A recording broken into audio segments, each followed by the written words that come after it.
Hi, good evening, everyone. Thank you for joining us. Today, Dr. Janjigian and I will be talking about unifying surgical oncology expertise in the treatment of resectable gastric and GE junction tumors. We're going to be discussing the role of perioperative immunotherapy to drive personalized care. Hello, welcome, everyone. Oh, okay. My panelist, Dr. Yelena Janjigian, needs no introduction. I'm a surgical oncologist. I also work at Memorial Sloan Kettering, and I'd like to thank PeerView as well as AstraZeneca for providing us with an educational grant for this evening. If you haven't already done so, there is a survey. Please complete it. And please take a look at additional polls, which will come up during the presentation. And as you've seen, the more you answer, the more you participate, the more you're enrolled for an opportunity to win some prizes. This is the QR code that you can scan to participate. And you can also visit us afterwards at this link to download the slides as well as the practice aids.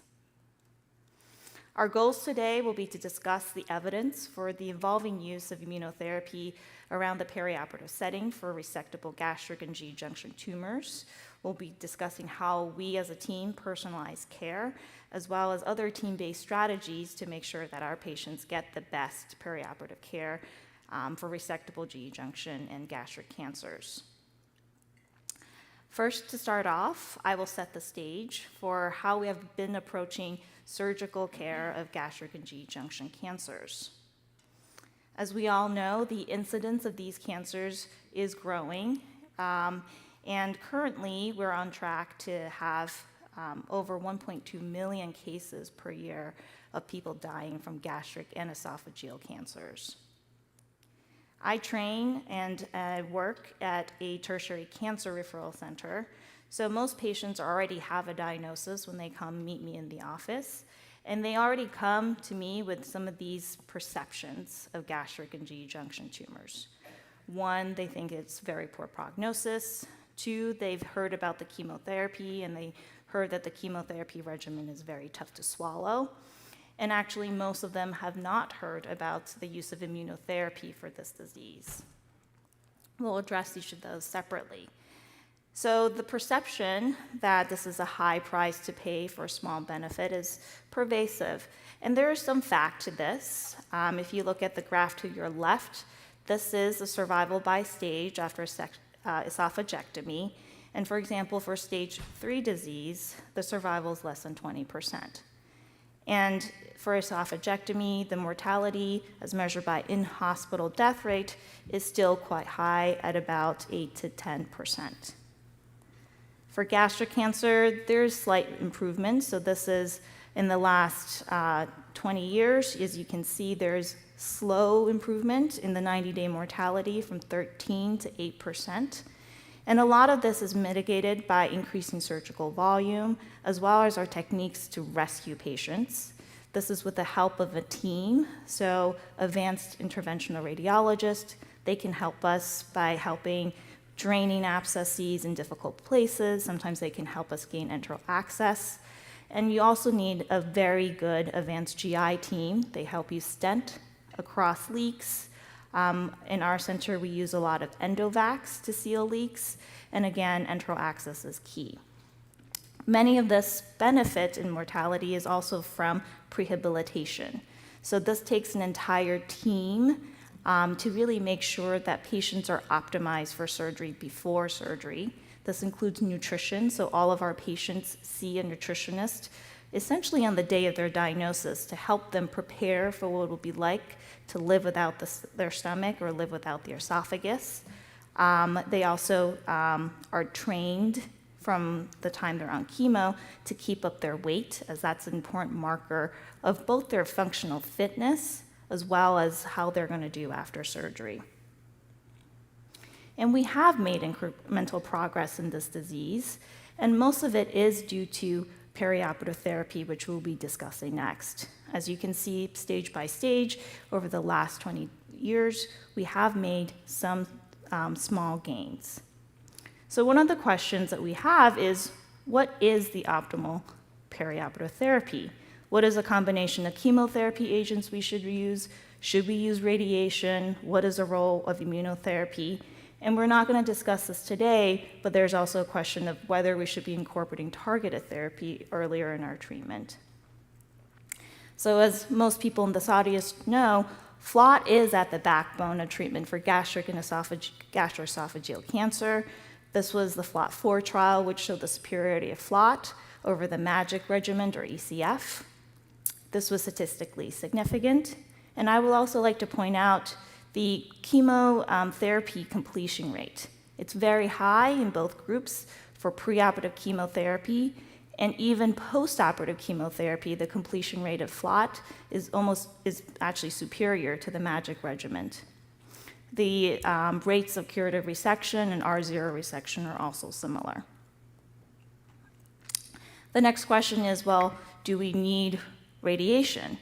As many of you know, the rationale for radiation comes from the CROSS trial, which compared chemo-RT to surgery alone, and there was a benefit, though a lot of this benefit was driven by the group that had squamous cell histology.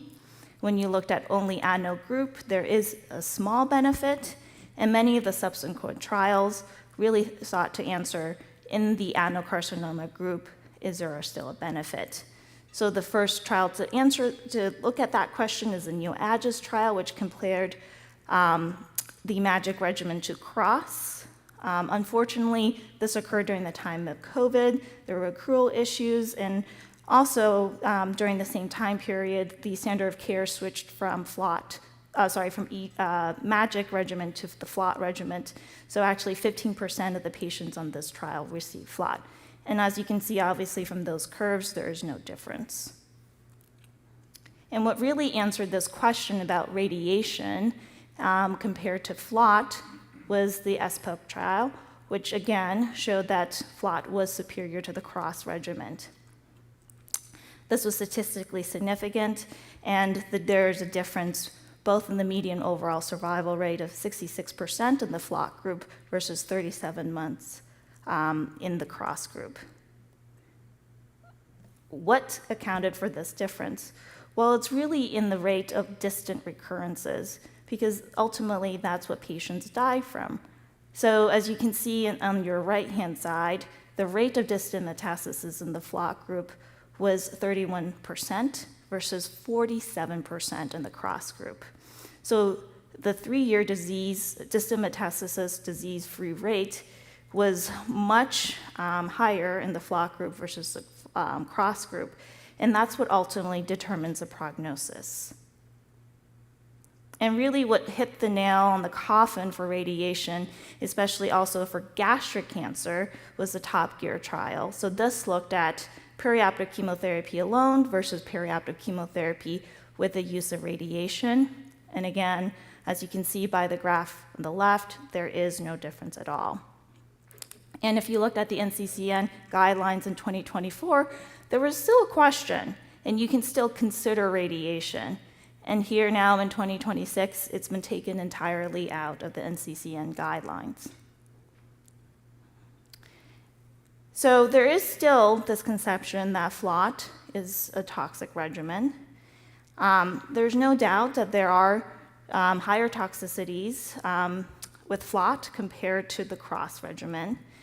But there is still quite a high completion rate. So in the SPAC trial, an intention to treat analysis, 71% of patients completed the regimen of FLOT. And if you looked at preoperative chemotherapy, that rate is higher, actually at 90%, versus 92% completed CROSS. And we think that there's still a strong presence of radiation oncologists in the local community who still think that there's a role for radiation, even though there is strong evidence that FLOT really is a superior regimen. And here we come to immunotherapy, and that has really changed our perioperative thoughts. So the story of immunotherapy started with adjuvant therapy with the Checkmate 577 trial, which showed that in patients, the addition of nivolumab to patients with incomplete path response had a reduction in disease-free survival improvement in disease-free survival, and that led to the approval of nivolumab in this setting. And in the perioperative setting, atezolizumab was introduced to the FLOT regimen with the Dante trial, and that showed an increased path response rate. And the next two trials really tried to answer the question whether or not that increased path response rates actually translated to increased event-free survival, which includes recurrence as well as survival. And the Keynote 585 asked that with the combination of Pembro, and most recently, the Matterhorn trial asked that with the combination of durvalumab. And as you can see with the durvalumab trial, which Dr. Janjigian will talk about later, there is a significant difference with the addition of durva.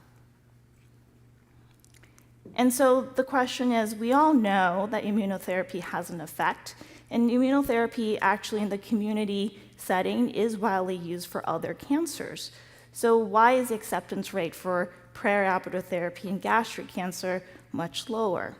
Well, part of it may be that until recently, the standard of care is still very much chemoradiation for example, GE junction tumors, and the thought was you used immunotherapy only when there was residual disease.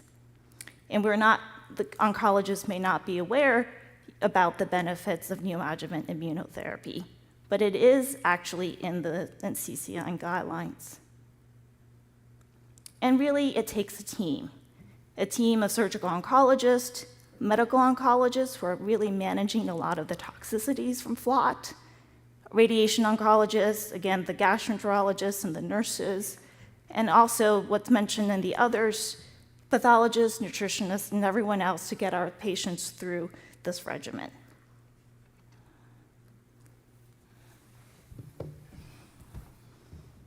All right, thanks for the a great, you know so much about this systemic therapy that I feel like we can really focus on immunotherapy now. And of course, if you ever have a Matterhorn question, this is the time to ask, so don't be shy.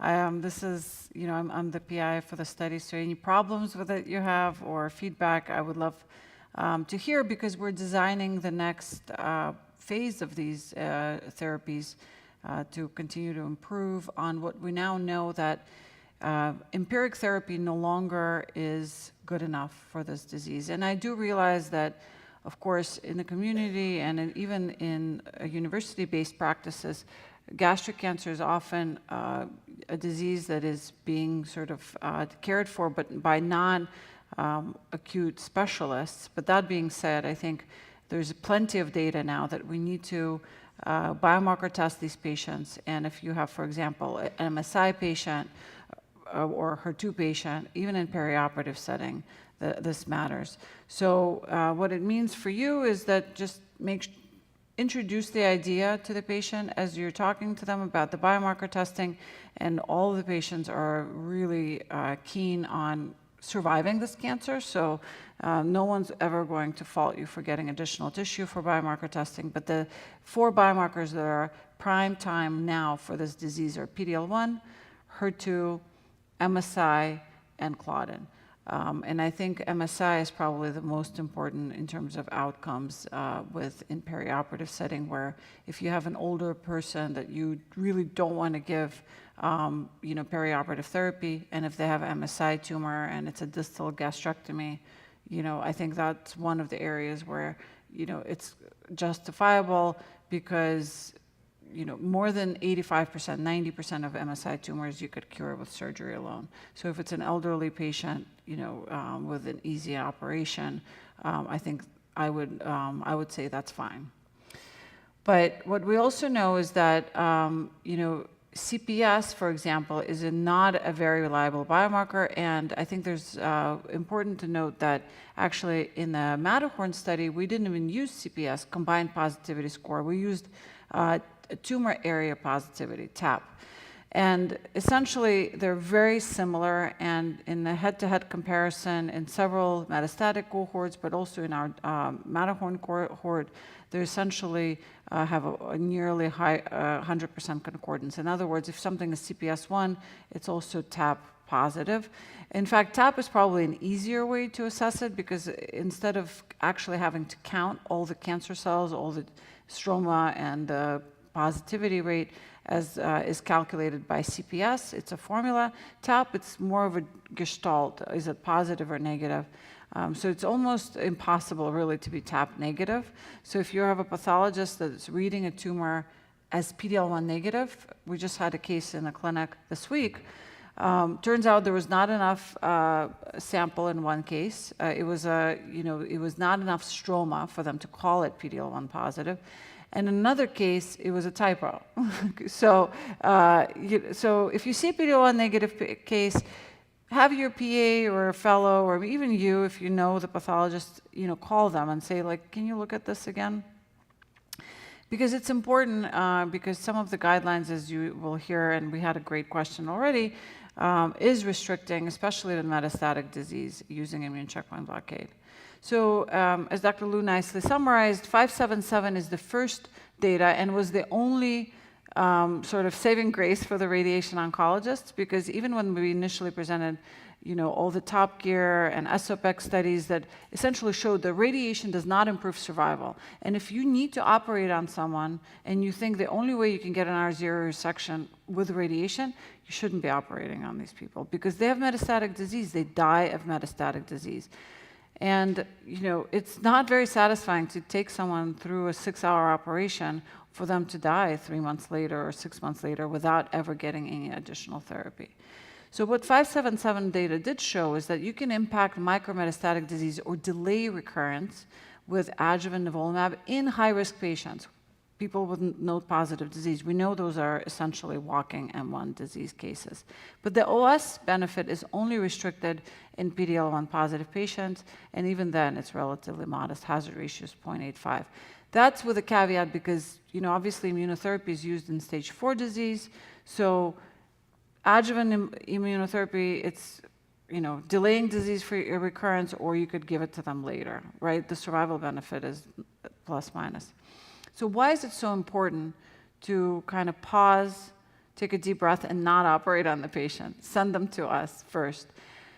Data across all cancers, solid tumor, no matter what you look, breast, preclinical, clinical, melanoma, kidney cancer, it shows that while the tumor is still in place, it's a critical time to educate the patient's immune system so they can fight the cancer later, after you take it out. It's, I don't know if any one of you have a dog, you have to let it smell the thing you're looking for, right? So it's the same analogy. In fact, Matterhorn is the first definitive evidence of that, and you have now proof. There's an OS benefit. So why would you want to operate on a case where you know that in adjuvant setting, the immune response is now going to be as deep or as durable? And it's interesting, we're presenting some data at AACR that actually shows that giving neoadjuvant versus adjuvant, the change of the immune response is really drastic. But also, the patient is not even going to tolerate all the adjuvant therapy as well, right? We know that from all the studies. So the proposed rationale of why neoadjuvant immunotherapy is better, as at the very bottom, you see there's more colorful circles. That's the anti-tumor response, right? That's what you want. And when the patients come and tell you, it's very helpful for you to start that discussion, for them to visualize the cancer, because the reality is many of these patients will, have care elsewhere, and often they show up at my office asking for help when it's already too late. They're not eating. They just had some commando operation with T4 and 3 tumor, and then they're, coming to be cured. It's too late. So what did the Matterhorn do? The one important thing it did, the first important thing, it unified approaches, East, West, South America, North America, Europe. Everybody agreed to give it FLOT. And even doctors in South Korea, Japan, Taiwan, where historically, it's a surgical disease, people agreed to, and we accrued ahead of schedule during the global pandemic. What we also showed that is FLOT feasible as a global approach. So these are not all, Upper East Side patients that are being cared in my practice. They're being treated all over the world. And it's a Western, but also Eastern approach. And we also looked at G junctions. We looked at gastric cancer. We looked at patients irrespective of PD-L1 status, right? So, and it was close to 1,000 patients, so not a small study. Things that we could have done better, but realistically, I don't think in my lifetime, and maybe you can tell me during the discussion, they're feasible. We didn't mandate laparoscopies because most centers don't always do it. And again, maybe a third of the patients or so had laparoscopy. So as you're looking at subgroup analyses of these studies, that's what you have to keep in mind. We didn't mandate central histology confirmation, like if it's diffuse versus intestinal, because a lot of centers don't do that. We wanted to do a realistic study, and we didn't mandate EOSs. I think EOSs are not that helpful to begin with, because if you see the tumor on the CT scan and the patient can't swallow, what is the EOS going to add, right? You know it's not a T1A tumor. But nonetheless, you know, this was a very well-balanced, well-designed study. We predominantly, of course, saw gastric as expected, but now even in the East, the breakdown is shifting. We're seeing G-junction adenocarcinoma even in Asia. And MSI was very rare. So in all-comer population, MSI is very rare. And we saw event-free survival, right? So you see the plateau, and the Matterhorn supports the global adoption of perioperative durvalumab with FLAD. This was, you know, the ASCO plenary, the New England Journal of Medicine, et cetera. Big deal. But what we also see is that, you know, even in older patients, patients greater than 65, there's a benefit. This is the forest plot, so anything to this side is good, or I guess, yeah, that side, good. PD-L1, even PD-L1 low tumors, PD-L1 negative patients benefited. And it's very rare population, so of course the hazard ratio is going to be wide, or the confidence interval. So this was the game changer, right? OS is better. So this is in the era of metastatic treatment with immunotherapy, where I give it like water, giving it early, there is a survival benefit, unlike 577 where there wasn't. In fact, median OS is not reached, even with long follow-up. Hazard ratio is 0.78. We've not seen anything like this in this disease where there's no targeted therapy approved in perioperative setting. There's a higher rate of complete response rate, 19%. And the best news is that long-term follow-up, in this paper just was submitted to Lancet, long-term follow-up shows that if you're one of the patients who have a complete response or near complete response, so major pathologic response, you don't recur. And that's really exactly the reason why you need to treat the patients while the tumor is still in place, because first of all, we will already know, you know, a week after the operation, where they fall on this continuum of survival. But also we are able then to do something for people who are non-responders, right? Not right now, because that's probably the most common questions I get asked. Will you switch to something? Doesn't work that way. But in the future, right? And so the FDA approved this regimen irrespective of PD-L1 status. EMA is approving it irrespective of PD-L1 status. People ask me all the time, what about NCCN? The NCCN CPS1 designation was done before the OS benefit. They haven't amended it. I think, you know, we all know that it's opinions of people. So they're working on amending it. But my point is, most of the time we're able to get a durvalumab approved, you know, with a phone call if needed. But we have not had any issues. So before we move on, I think we're kind of behind schedule, right? Please take a survey to answer a follow-up poll on recent efficacy findings of perioperative IO. I guess, did you guys get it? Sorry. Go for it. Quick, we're late. Okay, good? All right.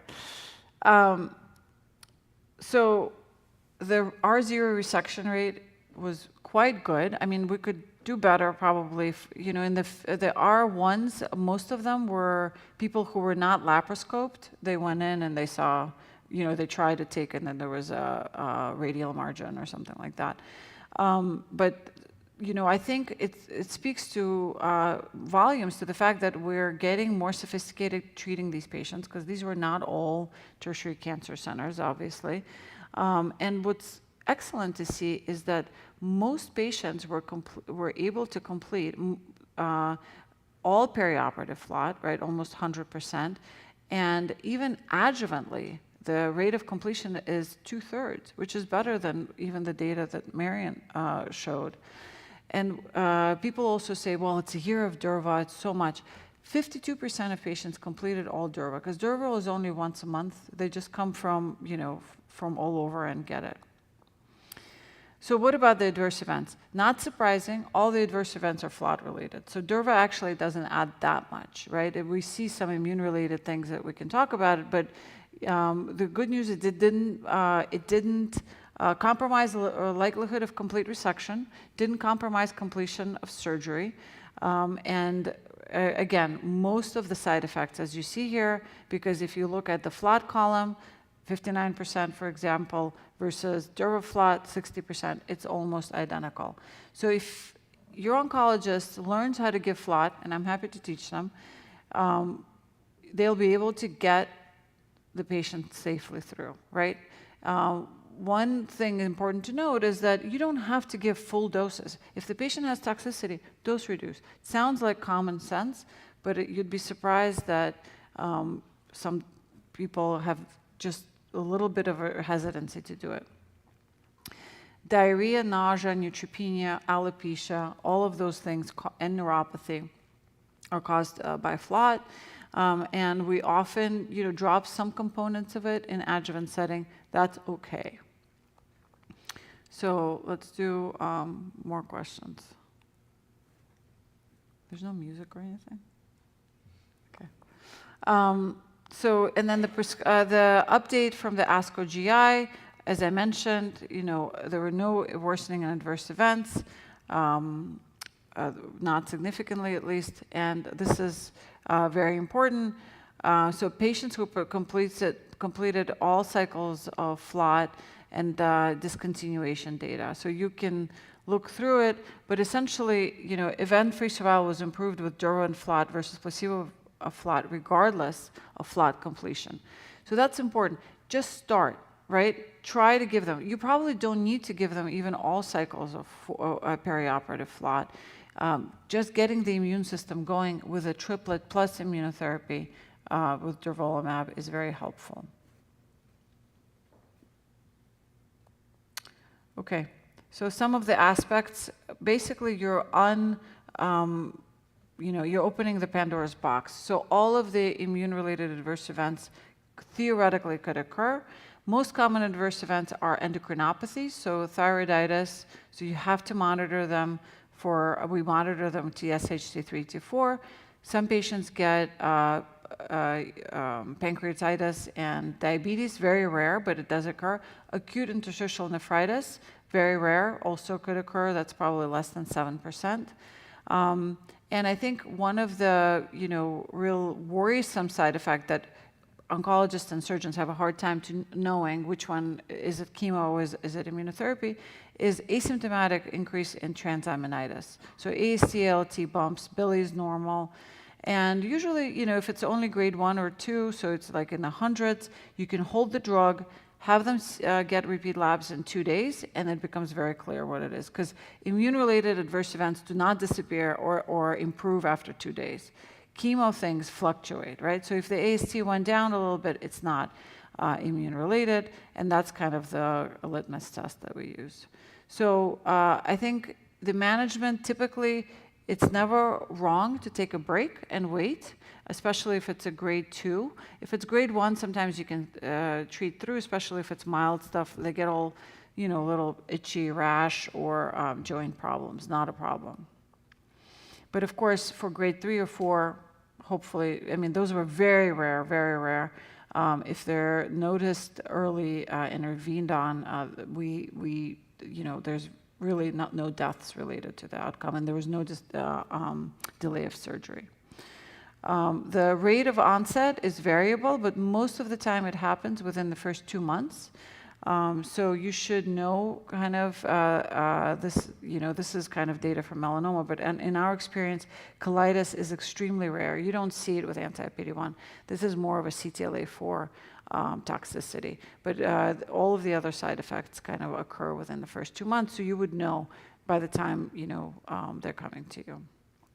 Neutropenia, we dose reduce, we give them Neulasta, Neupogen, things like that. So if you're seeing a patient with white count of 20, they probably got Neupogen, they're not septic, so just to ask your oncologist before you panic. But fatigue and GI side effects, they all get nausea medicines. One of the biggest advancement in GI tumors has been really managing of nausea. So the nausea management is quite good, and that's why we can get patients through FLOT better.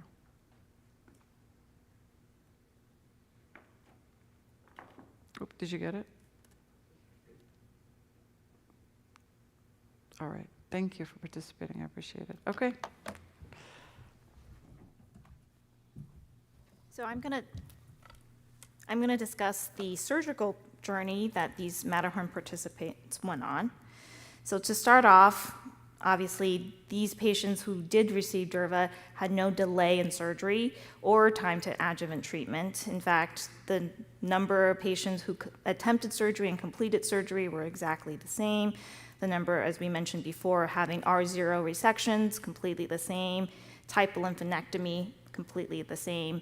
And then also receipt of adjuvant therapy, very similar in both arms. There was also no surgical complication differences between the two groups. I don't know if any of you have operated on patients after they've gone immunotherapy. You'll notice that the planes are a little bit stickier, the lymph nodes are a little bit harder. But from the Matterhorn data, we see that there's no increase in anastomotic leaks or any other complications related to the surgery itself. In fact, surgical mortality is exactly the same between the two groups as well. And if we look at the benefit from adding durvalumab, this is irrespective of where the tumor was, your resection margin, as well as the extent of your lymphadenectomy. So the top panel there is comparing gastric cancer versus G-junction tumors. Again, durvalumab had a benefit in both groups. When you looked at the extent of lymphadenectomy, even a D1 lymphadenectomy, which is still practiced in some places, there was still a benefit with durvalumab. Obviously, the curves shift up a little bit for a D2, D3 lymph node resection. And then if you look to the right panel in terms of R0 resection and R1 and R2, even in the R1, R2 groups where you think the biology must be poor, there was still a benefit with adding durvalumab. So one more poll.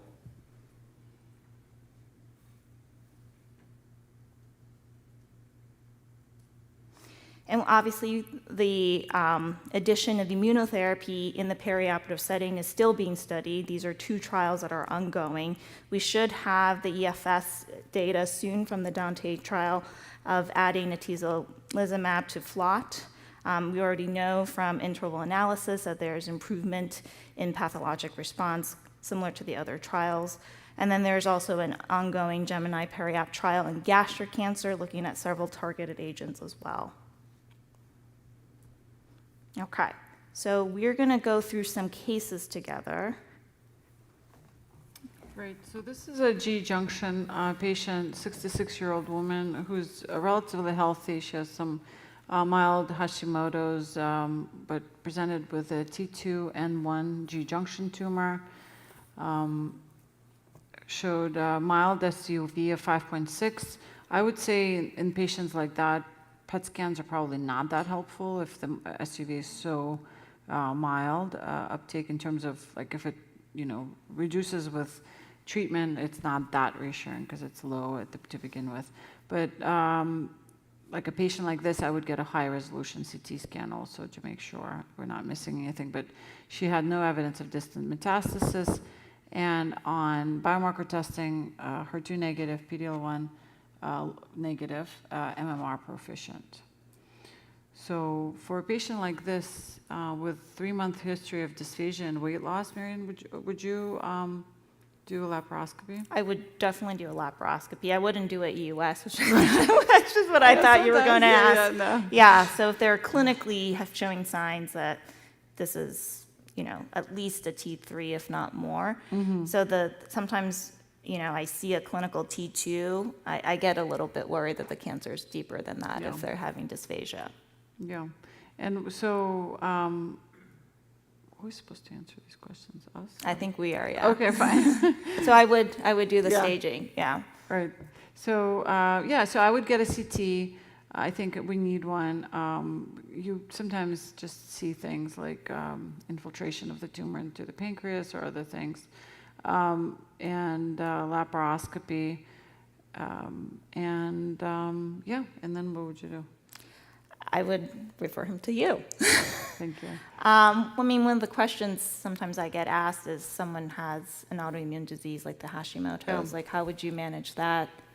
Yeah, so Hashimoto's is relatively mild, so I think typically that would be a totally no-brainer for us to treat. The rule of thumb in general with other autoimmune diseases, because there will be random things that pop up in the chart, you ask the patient if they have a rheumatologist, and if they don't, then it's okay. Yeah. Yeah, I think we recently shared a patient with UC and well-controlled for 20 years on single agent. That's right, Yeah. and he's doing well. But that one, we did refer to GI just for blessing, because when things come up, to have them. But we've been pushing the envelope more and more, and Hashimoto's is definitely not a red flag. Good question. So unfortunately, the patient had very little response to, I'm guessing, yes, she got Duraflot, and had an Ivor Lewis esophagectomy, and, had still positive lymph nodes. So the most common question I get asked is, what do you do in this case? She has grade 2 response, that's good, but let's say if she had no response, what would you do? And what I tell patients and, colleagues is that there's two reservoirs of, cancer, right? You have the primary tumor, but also micrometastatic disease. And actually, we don't know that primary response and micrometastatic disease correlates with 100%. It may not. Basically, the short story is that you decide based on what the patient looks like. If the patient has a lot of weight loss, not feeling well, and you can't medically give them chemo adjuvantly, that's a different story. But right now, the gold standard is to give Durva still, maybe with a dose reduction, because there's no other therapies that we can give that are better. Irinotecan doesn't work in that case. So often what we do is give Durva, so drop the dosi, the third drug.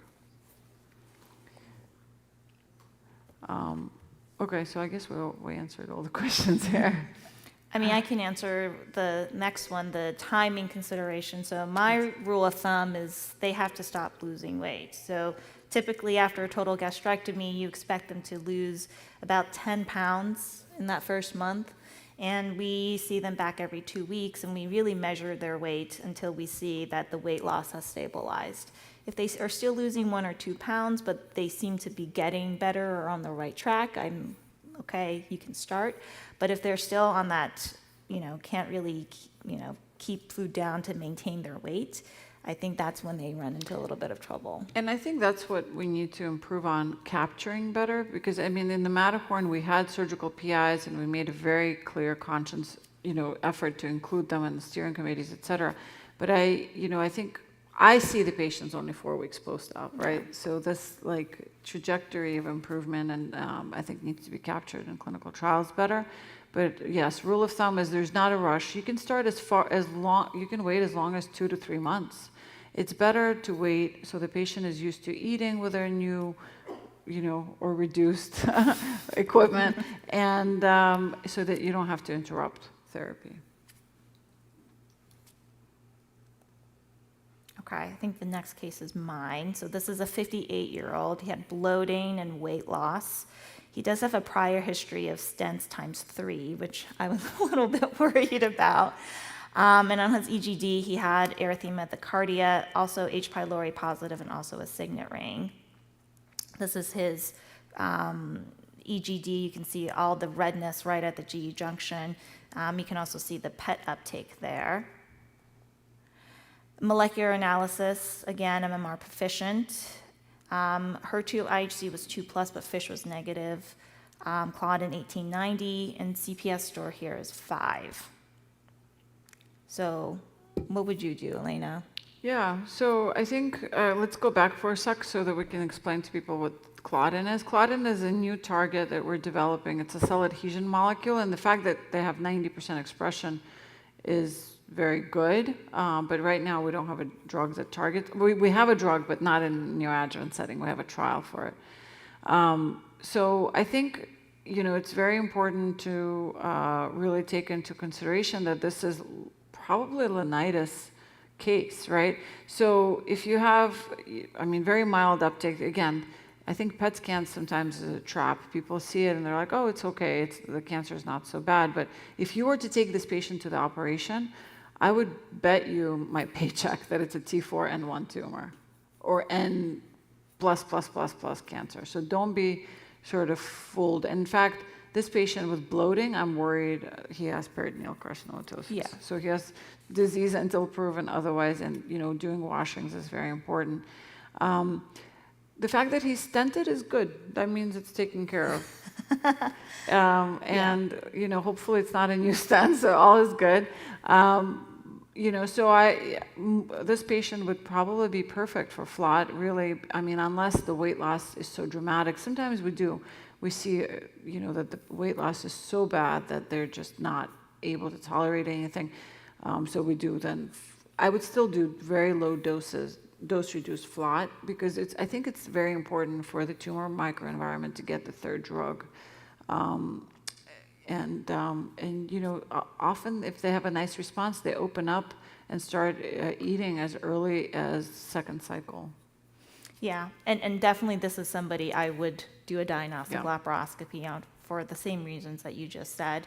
And one of the things I actually look for to capture the Linitis is actually the thickness of the stomach. So I use the bowel graspers, I kind of run the wall of the stomach, and I can just feel that Linitis. right? Yeah, and you can sometimes even see when it's really bad, you can see the puckering of the tumor on the surface, the serosal surface. And those patients have definitely T4 disease. And what you're trying to rule out with the cytology is whether or not it has spread even further. 'Cause that's the most devastating thing often. EUSs show T2 because they did an EUS in this patient. And then, again, they're come in with a positive margin, just devastating. For the treatment, we would do FLOT Durva. How would you counsel the patient about prognosis? That's a very good question. I usually say we have to wait till we get the tumor out, because as you can imagine, the treatment effect to preoperative chemoimmunotherapy matters on prognosis. Patients who have a major pathologic response are going to be the patients who do better. And obviously we don't know the lymph node status in this patient. And actually lymph node status is really hard. If you get a PET scan after Durva, lymph nodes always light up. It's actually very annoying as a surgeon because you're a little bit nervous about some of these lymph nodes. Some of the lymph nodes are not in the local regional area. So sometimes you see a portal caval lymph node light up and you wonder, hey, do I need to go after the portal caval lymph node now? But I think this is all in the setting of the immune response being reinvigorated.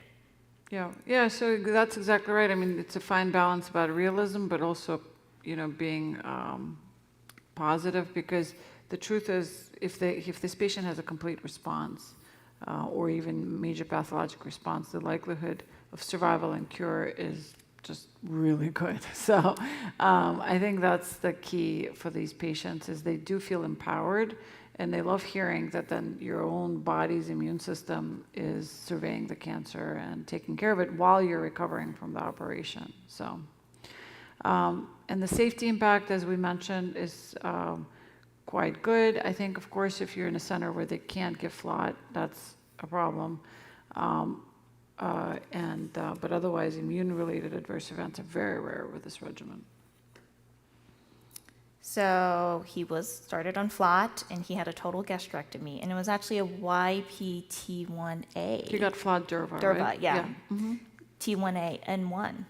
It was actually I was Down very syndrome, surprised. yeah. Yeah, I was very surprised because I thought that he would have at least a T4 based on the way his stomach looked. So this is the opposite of your case. Mm-hmm. Would you still give the same adjuvant therapy if you had a good response? Yes. So the two extremes are complete responders, they don't want chemo, Yeah. and non-responders don't want. These people, this guy is easy. Yeah. Or woman, I don't know what gender. Yeah. But easy, definitely needs it. Especially if, well, I mean, it's a total, right? And Yeah. so they may not be in great shape for it. So that's okay, because they got a lot of, I mean, the good news, they got quite a bit of chemoimmunotherapy already, so you could just get away with like fluoropyrimidine, which is the 5-FU with Durva, and they tolerated well. As you know, our newer trials are now actually giving more immunotherapy and chemotherapy perioperatively. So in patients like this, for example, if they don't want to do more adjuvant, you could just let them be and, recover. We didn't touch upon that, but there are some patients we have done total neoadjuvant therapy on. Those are the patients, let's say his stents were fresh, right?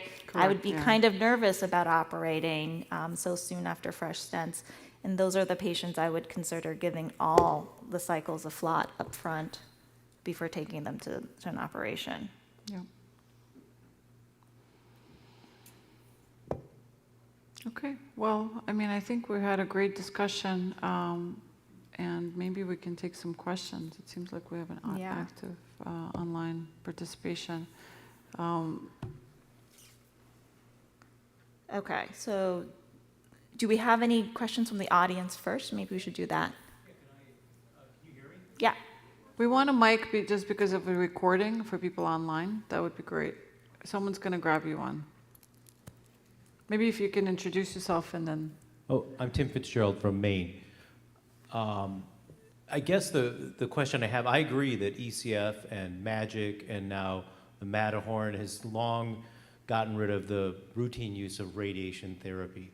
The patients I struggle with are those that have bulky proximal tumors that are primarily gastric, and I'm worried about how much esophagus I'm going to have to resect in a total gastrectomy. And that's a patient that I would consider radiation therapy in. I agree it shouldn't be the standard, that's 20 years ago medicine, but to say never, I wonder if that's too much.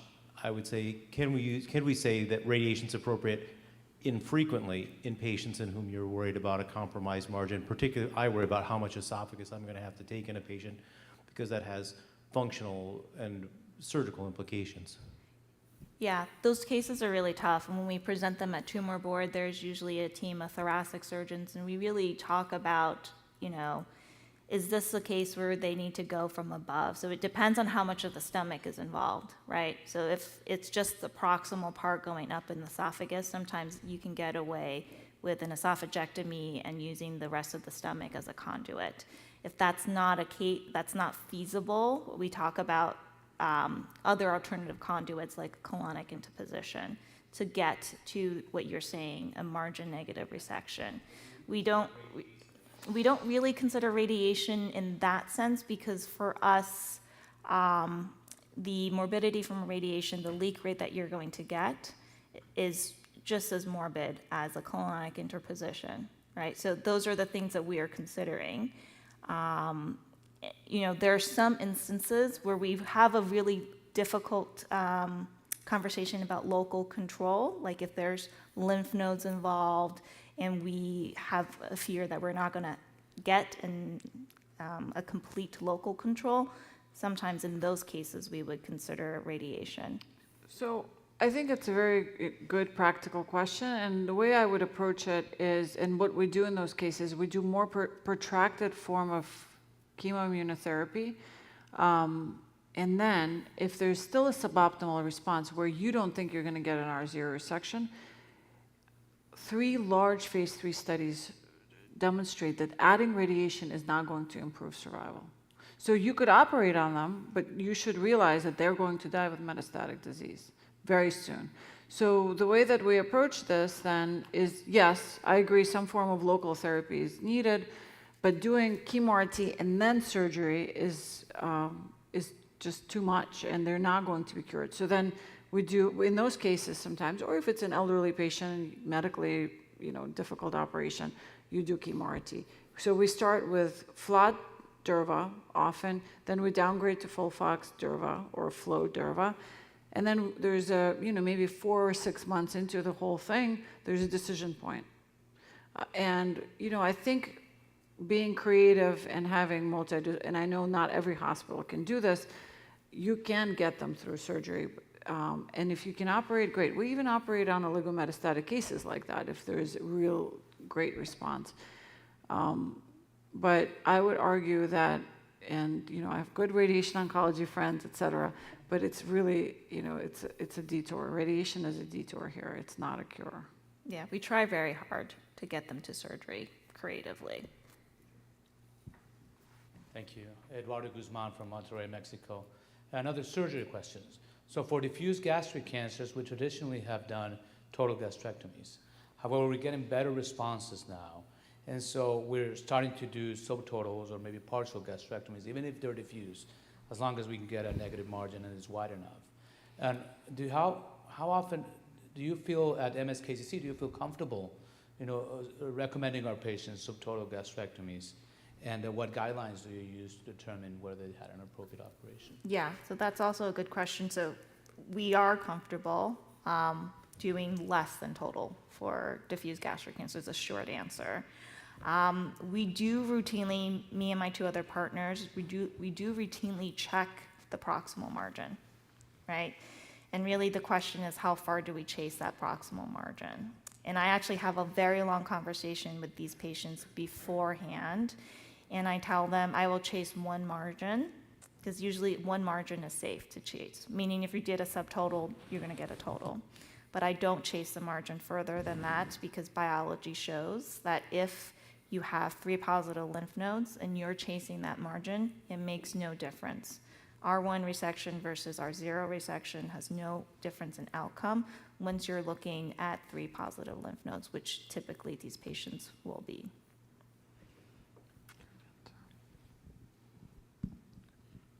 Zahra Shafei, New York. I was wondering about the second patient, and you did cytology. So if that cytology is positive, would you do HIPEC? That's Good a question. very good question. So at our institution, we don't do HIPEC, but we are enrolling in the stopgap trial. Maggie is presenting some of the findings, I think, tomorrow. So that's a trial with intraperitoneal chemotherapy. It's off of the Asian trials, Dragon trial, which showed IP paclitaxel plus systemic had some combination effect in the IP arm. So we don't do HIPEC, but we are enrolling patients on the stopgap trial.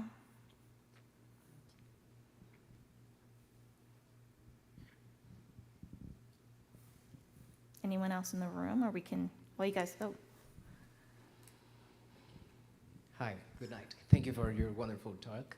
I'm Victor Dominguez from Riverside. I'm a research fellow. And in fact, during the last 2 months, I have been working with the NCDB, analyzing the treatment patterns for esophageal and GE junction cancer. I am actually too surprised to see how rare it is to treat patients with perioperative chemotherapy in the esophageal and GE junction scenario. Do you think this is the end of the controversy for the superiority of neoadjuvant chemoradiotherapy and for the diffuse type gastric cancer controversy? Because what I see from your forest plot is the same criticism that some opponents have against the role of durvalumab and FLOT for diffuse gastric cancer, that the confidence intervals cross 1. So basically, there are some people saying that the benefit is only applying for adenocarcinoma and not otherwise specified, or intestinal type adenocarcinoma of the stomach, but for diffuse. Sure. It's a common question. We actually, it's well addressed in the paper, but essentially, if you looked at the forest plots, the diffuse gastric cancer is a subset, but non-otherwise specified is the larger subset, and then intestinal is the third, right? So NOS actually includes a lot of diffuse gastric cancers because WHO criteria is only assessed. So this was basically based on local assessment. In other words, we didn't have a central pathologist reviewing everything. So if your center indicated diffuse gastric cancer, we wrote it down because we knew it was, but nobody confirmed it. But more importantly, many patients were NOS because nobody cares at their center whether or not they're diffuse or intestinal.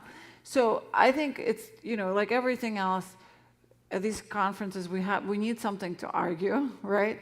So us in academic centers love to argue about these things, but in reality, if you look at the reality, it's just who is the most vocal person at the DMT.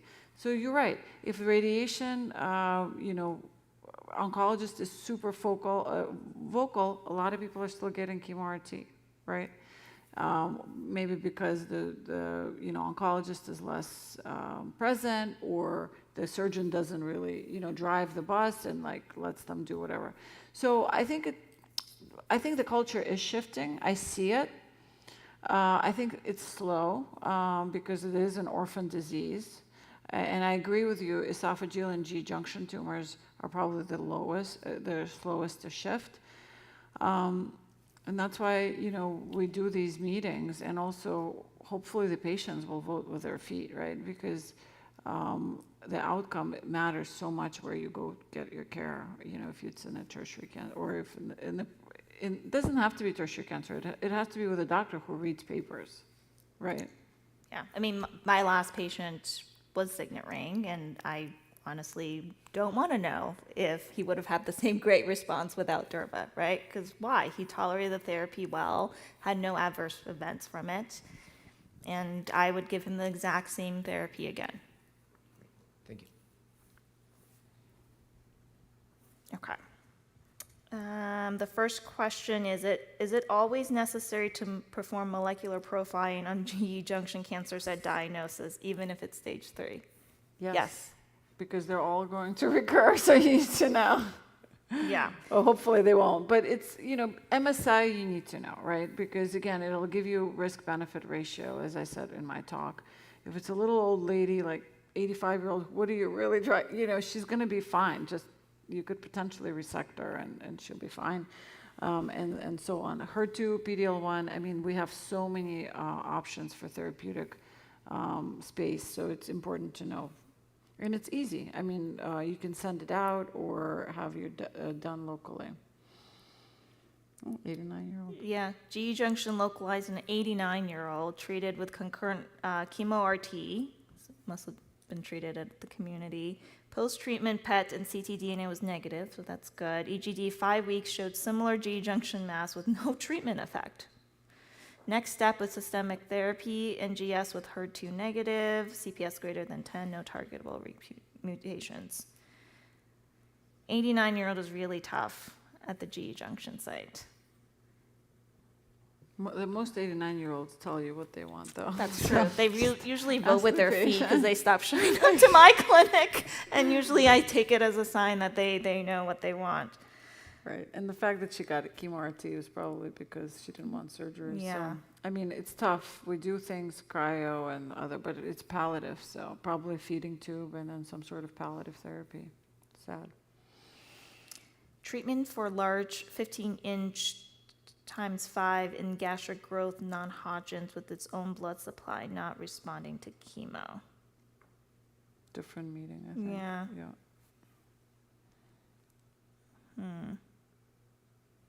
I'm not So is there a sure. rationale for using Duraflot for more cycles perioperatively since many patients never reach adjuvant therapy? Yeah, Definitely. that's exactly all of our studies now. So we have a HER2 positive study, which is FLOT, Pembro, Traz, and we're seeing high rate of pathologic complete response. And there, in that study, we're doing 6 cycles. FLOT for all 8 cycles is tough, but 6 cycles is very much doable. and the data is looking pretty good. And the same thing we're doing for HER2 negative with dual immune checkpoint blockade with FLOT also. So that's the wave of your future. Try to give a lot of the, if the surgeons, agree, and you give more perioperative and then just leave them alone after. And what about patients who are Claudin 18 positive? Does Durva help them? Claudin 18.2 is one of those biomarkers that occurs at low. It's not a driver of the cancer, so it's one of those things are in there, but we don't know exactly if it even predicts response, for example, to ADCs. So yes, and the short answer is yes. But and the fact is, if you've ever seen a patient getting anti-Claudin therapy, their degree of nausea is astronomical. So if the primary tumor is in place, Claudin 18.2 therapy will be very challenging. So if anything, we're looking at some studies where you would do FLOT Durva perioperative, and then after you do the surgery, because the primary is no longer there, most of the stomach is gone, so their nausea, because the nausea comes from effect on the normal epithelium as well, the tight junction. So then adjuvantly, they tolerate it much better. Probably a little more detail than you guys were hoping for, but okay, I think that's Okay. it. Oh, there's no, wow, more. more questions. Okay, your turn. In what situations would you use perioperative FLOT over neoadjuvant chemo RT? What about vice versa? I think in all situations we would use perioperative FLOT. The only FLOT Durva. Durva, yeah, and only. I think chemo RT is still okay if you're going to say this patient is not Correct, I don't want to yeah. operate on them, like that 89-year-old person. Yeah. Right? And that's usually a tumor board discussion that we have because about the morbidity of the surgery. The way that I tell my patients, there's, two types of therapy, local or systemic. You don't need two things of systemic therapy. You just need one local therapy, one systemic, right? Yeah. So, and surgery is the gold standard for local therapy, not radiation, because most patients won't be cured. Yeah, and the next question we get a lot, is there a rationale for using adjuvant DFLOT in a patient who receives a path CR after neoadjuvant DFLOT in surgery? Yes. Yeah. Until we have more data to downstage them. These are the people who are likely will be cured. So you can go easy on them if they're having side effects, but if they're tolerating the therapy well, I would go for it. And what is your experience using neoadjuvant Durva FLOT and surgical complications? They're essentially the same as the data shows. Yes, the planes are stickier. Yes, the lymph nodes are scarier, but the complications themselves, I have not seen more leaks, which is the one that we care the most about, or other. What about delays to getting them to surgery? I've had one delay to getting to surgery. Patient actually developed ATN nephritis at the last cycle, and his creatinine quadrupled, which was a little bit scary. So we did steroids, and then we waited. That was the only one. That was the only delay that I can remember. And in my we practice. accrued, to Matterhorn, we accrued 50 patients, but that was probably before you were there. Yeah. And then since then, we've been using, so one is not bad. One, yeah. Yeah. But the colitis is usually very self-limited. The endocrinopathies are well managed with Synthroid, and our endocrinologists are great at managing that. And then the skin rashes, usually there's topicals that they use, and also very well managed. All right. Do you use ctDNA in deciding, that's a great question, Yeah. whether or not to continue adjuvant therapy? What is your protocol for postoperative follow-up, short-term, long-term? I worry about ctDNA because we see, even with newer platforms like Signatera and so forth, we see about 15% of patients that may recur even if ctDNA negative. Because remember, these tests are designed to pick up mutations, and our tumors, even though they have p53 mutation, most of them are amplifications, right? And those they don't detect as well. I don't use ctDNA outside of a clinical trial. I know our surgeons love to check ctDNA, and then they send them to me. With ctDNA positive after FLOT, a lot of times we just monitor. I wouldn't continue a protracted course of treatment just because it could be CHIP, it could be other things, it could clear on its own. So that's why I think only in the clinical trial do we do it. And then what do we do postoperatively? I see them 4 weeks post-op. You see them 1 or 2 weeks. I right? see them every 2 weeks until they go to the medical oncologist. And then usually, I see them 4 weeks post-op, then just pep talk and plan, and then 2 weeks later, they're already ready to start. So at 6 weeks, most people can start, maybe at, 8 or 9 at the latest. And then they continue the treatment. We usually see them, so that the Durva is for the whole year, so it's 10 cycles. And then, so we don't scan in that period. And then I usually scan them 3 months after the last Durva. And then they get visits with us every 3 months, scans twice a year for the first 2 years, and then once a year for 3 more years. So, and then we graduate them. They don't want to leave, but. Yeah, and I see them for if they get a total, I see them for their nutrition labs and make sure they're Yeah, B12. B12 and iron and chromium and all that things, or xenium and all of those things are fine. Chromium, what's that? Yeah, there's like heavy metals that you test for right. too. Oh, yeah, not me. I don't yeah, know. Go to your internist for that. yeah. All right, thank you. Thank you. We're on time? Okay.